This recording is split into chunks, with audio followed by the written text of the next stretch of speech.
কক্সবাজারের মহেশখালী উপজেলা আইন শৃঙ্খলা কমিটির সভা মার্চের 17 তারিখ সোমবার সকাল 11টায় উপজেলা সম্মেলন কক্ষত উপজেলা নির্বাহী কর্মকর্তা হেদায়েতুল্লাহ সভাপতিত্বে অনুষ্ঠিত হয়।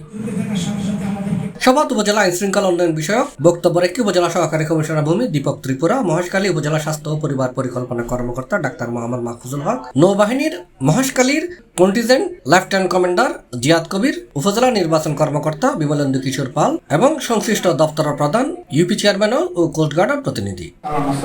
আমাদের বাংলাদেশ নৌবাহিনী এবং বাংলাদেশ পুলিশ এবং কোস্টগার্ড যেহেতু পুরোটাই নদীবিরোধ, আপনারা চাইলে সেখানে আরো জোরদার করতে পারেন আপনাদের অভিযান। সেক্ষেত্রে অপরাধ প্রবণতা পুরোপুরি হ্রাস না হলেও অন্তত কিছুটা হলেও কমে আসবে বলে আমরা আশা করতে পারি।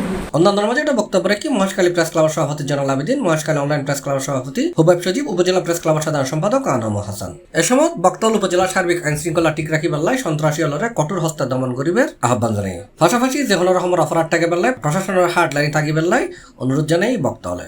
অপরাধ হয় মোটামুটি আমরা সবকিছুই অবগত আছি। আমাদের স্বল্প পরিসরের জনবল নিয়ে যতটুকু আমাদের সম্ভব আমরা চেষ্টা করে যাচ্ছি। আমরা যখন অপারেশনে যাই এবং অপারেশনে যাওয়ার আগে আসলে একটা অপারেশন আমরা কতটুকু সফল হবে এবং কতটুকু মানে অর্জন হবে এটা নির্ভর করে আসলে অনেকটা তথ্যের ভিত্তিতে।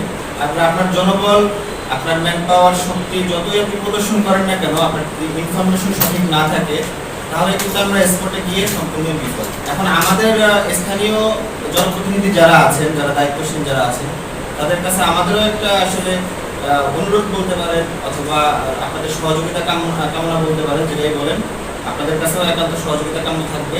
C+ TV, Chittagong.